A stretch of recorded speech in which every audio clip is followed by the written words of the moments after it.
The anime starts off with a huge twist right from the beginning, as the first thing we see is a young boy dreaming about his own death at the hands of a lowly girl in the forest. This boy is our protagonist, Kotaro, a high school student living what seems like a normal life. Well, not too normal, because that same night he receives a visit from an old lady named Rikako, who asks him for a favor, to find her daughter, Katori, in the forest. So, once he arrives in the forest, the protagonist encounters the loli sleeping under a tree and decides to take her back to her mother. It turns out they were childhood friends, and for some strange reason the girl, Katori, loved the forest. Suspicious indeed. But when Kotaro returns home, he feels like someone is watching him. When he finally gets to his room and goes to sleep, suddenly a ghost-like figure appears and starts sucking. Wait, what? Don't panic, it's just his arm she's sucking on. But why? No idea. Anyway, the guy wakes up scared as hell and thinks it was all a dream, but his arm is covered in drool. The next day, while walking to school, we realize his city faces several environmental issues, which is why there are lots of plants everywhere and people recycle constantly. Back to our main character. We learn that Kotaro just wants to live a peaceful life with his friends. That's where we meet several secondary characters. First is Yoshino, a guy who looks like Sasuke from Naruto and isn't really friends with Kotaro. He always argues with him. Then there's Lucia, the class representative. Also there's Kotori, Kotaro's childhood friend, who acts like Tarzan because she was sleeping in the forest. The girl found by Kotaro on top of a tree on the way to school is named Chihaya.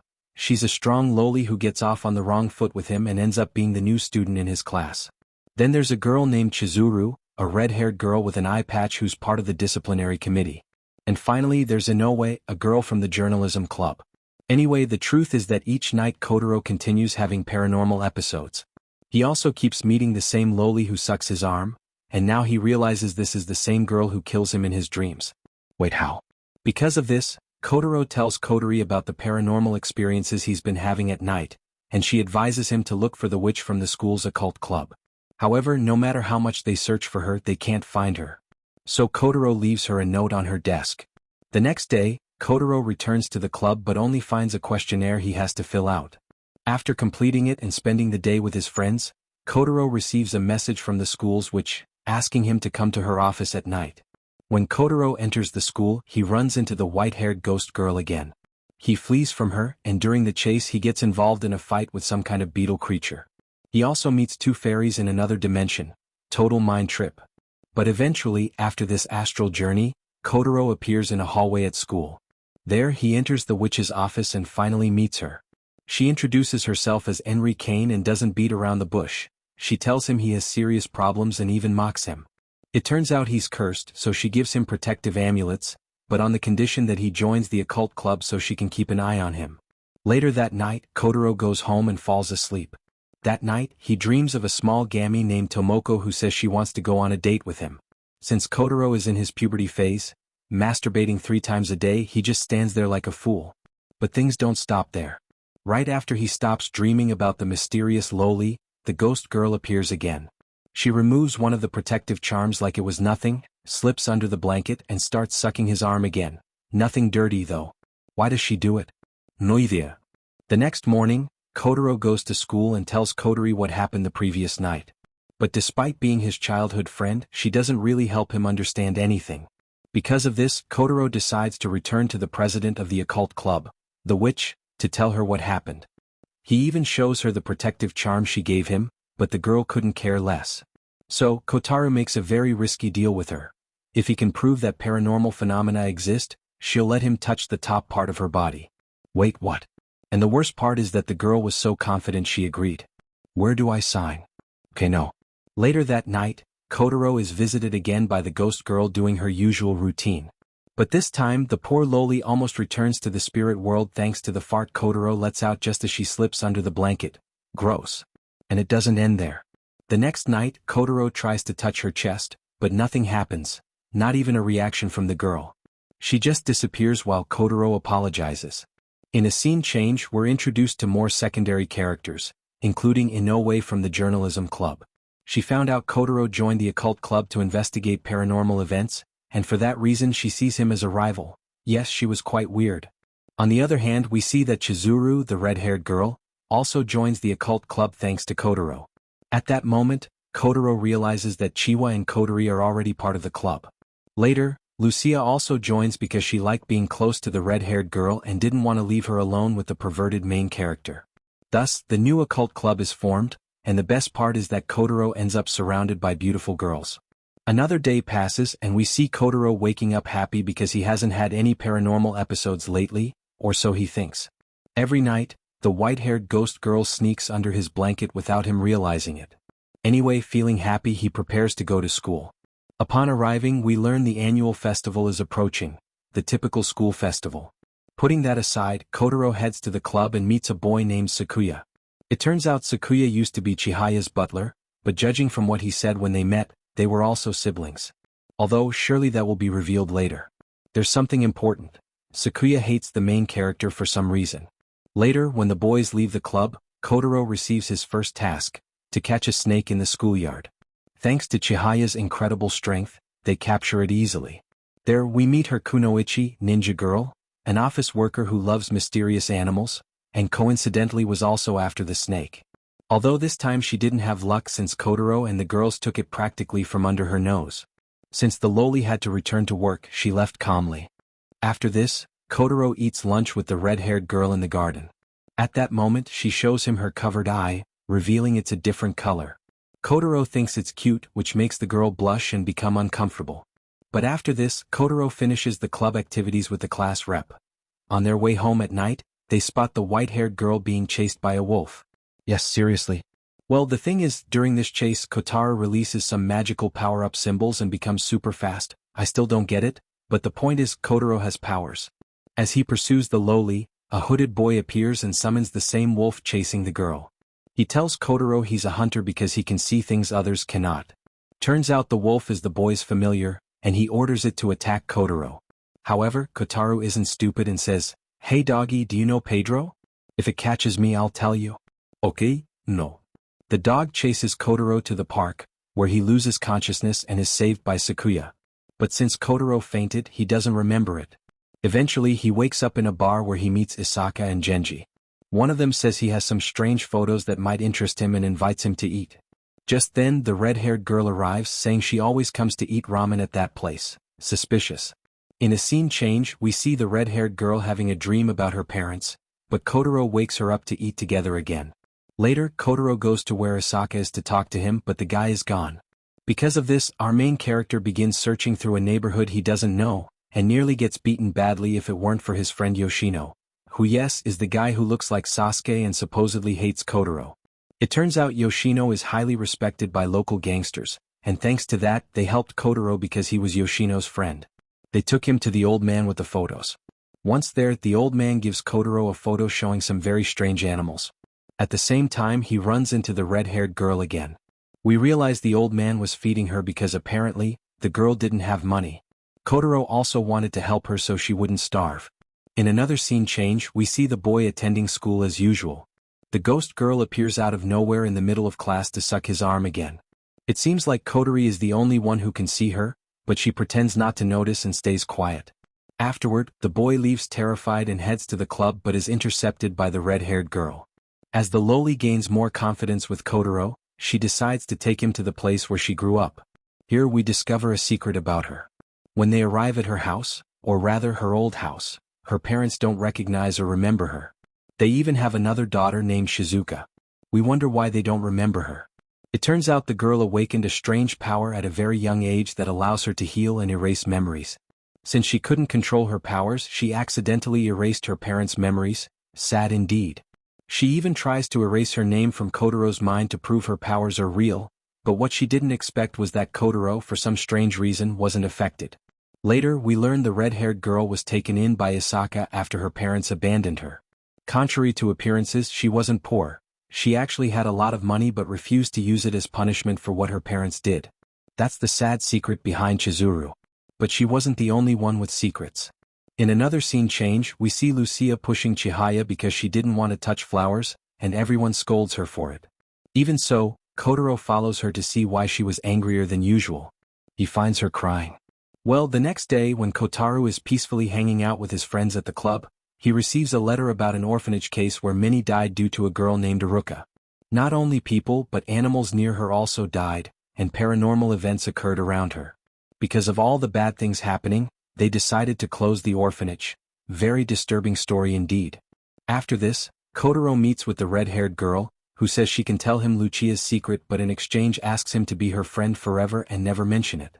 What could be the secret of the loli? Surely we'll find out now. He calls Yoshino and asks for information about the orphanage school since he studied there. Yoshino gives him a list of names related to that story.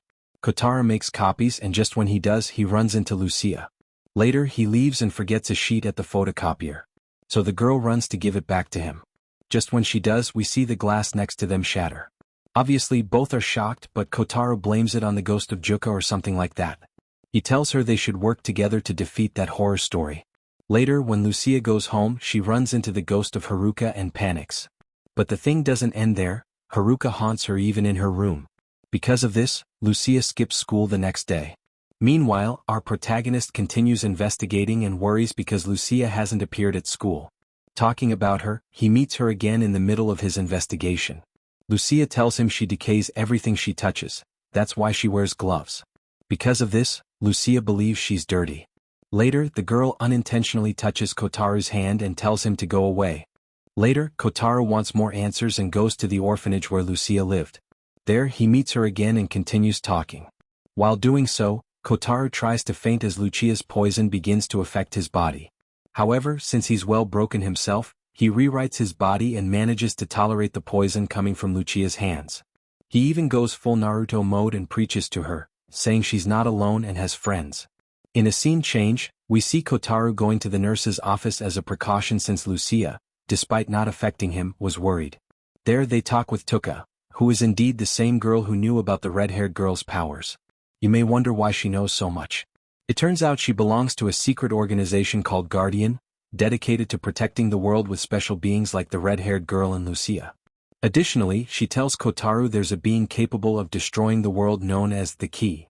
But they weren't the only ones after the Key. Another group called Gaia also wanted it, supposedly to save the world. Although we'll see more about that later. The truth is, after telling Kotaro all that confidential information, Tuka warns him not to say anything or they'd send him to God. In a scene change we see Kotaro already feeling better, and quite better since Lucia apparently fell in love with him. She even dressed in M-style to please him. Yes, wow. Although she was still shy, she was changing thanks to Kotaro. Speaking of change, later Lucia reunites with everyone in the club and apologizes to Chihaya for pushing her. They reconcile and fix things between them. Once everyone is happy, Kotaro suggests resuming club activities. Thus, they start solving a bunch of paranormal cases. One of these cases was in the forest, where there was a supposed utopia causing everything in the area to wilt, even sending animals to heaven. After walking and exploring the area, our hero spots the white-haired ghost girl. He decides to chase her until reaching a giant tree. This location was the same one he previously dreamed of, where he died at the hands of the white-haired girl but was saved by Kotaro when he was younger. Thanks to that memory, Kotaro collapses in front of the tree but regains consciousness thanks to his friends.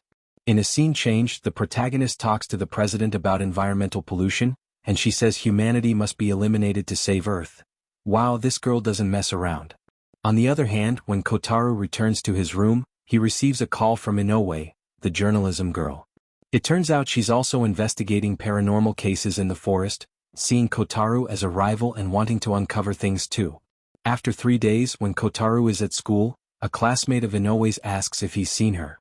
He says no and mentions the last thing anyone knew was that she went to the forest to investigate some things. Since it's been 3 days, Inoue hasn't returned yet. Yep, the journalist is in trouble. Okay, no. In a scene change, the president gathers everyone in the club to say they must suspend their activities due to what happened to Inoue. However, Kotaro disagrees. Despite Inoue not being part of their club, they were all still comrades. Plus, he felt guilty in some way since they were the first to go to the forest, and Inoue wanted to compete with Kotaro. Eventually, Kotaro convinces the girls to go looking for her. That night, before going to look for the girl, Kotaro meets Sakuya again. Sakuya tells him to value his life and not meddle in things he shouldn't. The next day we see the boy meeting the girls in the forest to look for Inoue. There, in the middle of the search, the girls decide to go to the bathroom. More than half an hour passes and they don't return or answer Kotaro's calls. So, Kotaro worries and decides to look for them. Here's where things start getting interesting. As the protagonist searches for the girls, several wolves similar to the previous ones appear and begin following him. Kotaro activates his power again and escapes from them. However, he trips and the wolves start beating him up. Just then, Kotaro awakens a random power-up similar to Wolverine's claws and defeats the alpha wolf. The other wolves flee and Kotaro continues searching for his friends. When he finds the red-haired girl and Lucia, he realizes they're being attacked by velociraptors. When Kotaro tries to help, he notices they can handle it themselves. Lucia pulls out a cool katana, and the red-haired girl grabs some knives, quickly defeating the raptors. During the chaos, Chizuru tells Kotaro their family members were summoned by Gaia and tells him to go find the other girls while they finish beating up the monsters. Once Kotaro finds Chihaya, Kotori, and the president, he tries to explain they're in danger. But just then they're attacked by another familiar trying to kill Kotori. Luckily, Kotaro is in Ultra Instinct mode and saves her. At the same time, he orders them to escape quickly. Just as Kotaro is about to defeat the monster, the ghost girl appears and cuts the monster down in seconds. The albino is even stronger than Kotaro. But it doesn't end here. Kotaro is so frightened by seeing the ghost that he remembers the dream. The loli tries to attack him, but just then Kotori stops her and clearly shows that she can see her. After the albino leaves, Kotaro reunites with all the club girls in the middle of the forest. Here we learn that Chihaya, the president, and Sakuya belong to Gaia. Makes sense. Meanwhile, the other two lolis, being from Guardian, try to fight them, but luckily things don't escalate further and they calm down. In a scene change we see that things don't go back to normal. Kotaro realizes none of his friends attend class anymore because, knowing their secret identities, they don't want to put innocent lives at risk. Kotaro is very sad about everything happening. In another scene change, Yoshino asks Kotaro about his friends since several days have passed and they haven't attended class. However, Kotaro can't say anything so he plays dumb and avoids the topic. Although Yoshino suspects something odd is happening. Later, when Kotaro returns home, he begins practicing with his light claws. At that moment, the albino, who supposedly was a ghost, appears and finally speaks to him. The girl introduces herself as Gary and lets him know she isn't evil, hoping he'll finally stop fearing her. The next day when the boy attends class he learns they found Inoue, and fortunately she's okay, well not entirely. The poor girl had her memory erased. That same day when the man leaves school, something else shocks him. The red-haired girl appears at the school to say goodbye to him and then disappears. Yes, just like my salary, okay no. Later we see our protagonist returning home and encountering the albino again. She tells him she isn't a ghost and also suffers from amnesia. So she asks him to help her remember because she feels she has something important to do. In a scene change, Kotaro finds Inoue on a bridge. There he confirms the girl truly lost her memories. While they talk, the girl gives Kotaro an SD card she considered important. Despite everything that happened, she never let go of it. Without knowing its contents, she gives it to Kotaro. Could it contain 2,000 episodes of One Piece and a juicy photo of her? Okay no. On the other hand, we see a meeting in the headquarters of the Martel organization, where Kotaro's parents work. In that meeting we learn the headquarters actually belongs to Gaia. At the same time the guys continue searching for the key. Also we reveal that Akane will be the successor to Sakura as the leader of the group. Although she isn't very popular among the older members of the organization. On the other hand, we see the red-haired girl and Lucia finishing off an enemy familiar. Meanwhile, our protagonist receives a message from Kotori after viewing the photos you took, which were inside the SD card. At the same time, we see Kotori in the forest under the dream tree Kotaro had. She's surrounded by monsters, no clue what's going on. Now, in a scene change we see that at the Guardian's base, the girls request protection for Kotaro and Gator since both witnessed the existence of monstrous creatures. One of the Guardians agrees but informs them that Kotari has disappeared. Isuru offers to go in her search, but the Guardian decides it's best if he handles the matter. Kaguri asks Kotaro to show her the surroundings of the city to help her find herself. But they're followed by Arata and the Guardian. Despite this, the guys lose them by going through alleys, with the help of their friend Yoshino. Even though he doesn't show it, Kaguri calms down when Kotaro informs her Kotori is safe. Meanwhile, Arata is defeated by Shivit, let's just call him Pokemon, and the fairies, plus receiving a beating from Yoshino and his gang of delinquents. While the protagonist searches for a drink to recover energy, he randomly runs into Lucia. The girl tells him to forget about her and live a normal life. Later the man meets the summoner he met before. Without wasting time, the villain attacks him with his dogs, but Kaguri defeats them easily. Then the summoner prepares to fight with all his power, but the Pokemon attacks him from behind, helping them escape. After this, they return to the protagonist's house, which has been ransacked, but it turns out it was just Lazada's messing around. Then Kotaro calls Kotaro and tells him to go with Kaguri to the forest. Once there, Kotaro takes them to a restricted area of the forest filled with various creatures created by her. She explains that despite knowing everything about the Guardians and Gaia, they don't share any of their goals since she's a Duda, tree spirit, and she obtained her powers from a piece of a tree containing the memories of a long-dead Duda. Also, one of Kotaro's duties is to protect Kaguri, since she is the famous key both groups are seeking. Speaking of them, we see they prepare for a confrontation during the Harvest Festival, where each group summons their elite members for an important battle. After this, we see the fairies escape confinement and tell Sakuya where to find Kotaro's secret base. With this information, Sakuya heads to the forest to obtain the precious key. Along the way, the man fights through the creatures in the forest until reaching our heroes. There, he confronts the protagonist and without thinking twice, the boy pulls out his claws, but Sakuya doesn't seem to fear his powers and is even happy the key is among them. He even bows humbly and offers his services to our hero. At the same time, he says he came to this place on Akane's orders to monitor them. Then they cross the barrier of Kotaro's secret base and begin training Kotaro. However, the protagonist gets frustrated quickly since the butler focuses more on serving Kaguri and Kotaro instead of training him. But later, when supplies run out, Kotaro and Kaguri go out to buy more while the Harvest Festival is in full swing. Then Sakuya takes them to see Kane, who says he'll do whatever he can to help them while they're in Gaia, since despite what they've heard, his true intention is to save the planet, not destroy it. They'll achieve this by gaining access to the key. Meanwhile, the Guardians discover Kotaro has been seen in the forest lately. The red-haired girl and Lucia say they don't understand the special nature of their friends but still consider them normal humans caught in the crossfire. But when Chizuru tries to go help Kotaro, Lucia offers to go in her place. On the other hand, we see the protagonist's training continues. Sakuya reveals he knows his power and tells him he'll make him stop being human if he uses it excessively. That's why he trains him so he won't need to use it. On the other hand, in the forest, Lucia runs into 3 members of Gaia and overhears them talking about the key.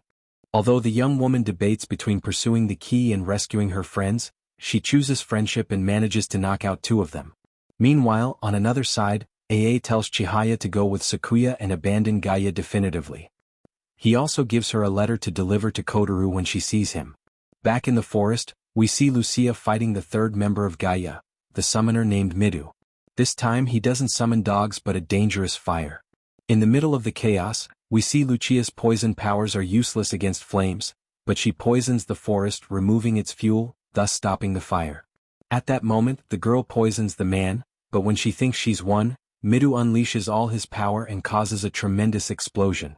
The girl flies from the impact and just before falling into the abyss she's pierced by a spear. No really.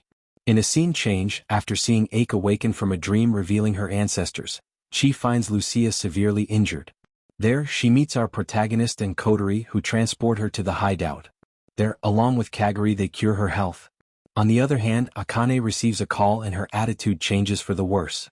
Later, we see him meeting with the fire summoner and offering him an earth dragon in exchange for not killing the key. Later, we see Kaguri enter a trance while listening to Gaia's choir singing the Song of Destruction. Meanwhile, Akane's grandmother tells the albino Aina to sing. In a scene change, we see pushers arrive at the forest and attack the hideout with the fire carrier alongside the earth dragon. Fortunatelli, nos tu prabarelli scapis. After that first battle, however, they're caught again by the fire guy who intends to eliminate his troops and take Keiji. Plus, the girl is in a trance, but it's interrupted by the Guardians attacking mercilessly. But the fire guy protects the key and ends up dying. In a scene change, we see Akane's grandmother, an incarnation of holiness, summoning Kaguri. Thus, she opens a portal and transports them to the city to begin the salvation process. In another scene, we see the forest and familiars destroy the city and its inhabitants while hearing the destruction song. All while Gaia and the Guardians wage war. There we see attempts to face off against Isaka. However, since he doesn't have enough power, he slowly begins releasing his power to reach him. But like the old man, he's very broken. When our protagonist's body stops responding, Chizuru saves him and faces her grandfather. There, we see our main character affected by the power he used, and Kotaro confesses the power Kotaro uses as part of Kaguri. Because the dream where he died was real, and at that moment, Kotaro begged Kaguri to save him. she tied a ribbon on his right arm. That's why our protagonist is broken. Later, after a brief conversation with nothingness, the destruction song is heard, and Kaguri activates salvation, beginning to disintegrate humanity. Wait, what? Yes. In the midst of this, our main character tries to stop Kaguri, but he can't halt what's begun. However, Kaguri tells him to send her to God, as it would be a way to stop what's happening. But since our protagonist loves the girl, he can't kill her and decides to die with her, transforming into a divine tree and leaving the planet in complete solitude. Or maybe not. But in this way the first season of the anime ends. If you enjoyed this and want the second season, comment key, and I'll get to work.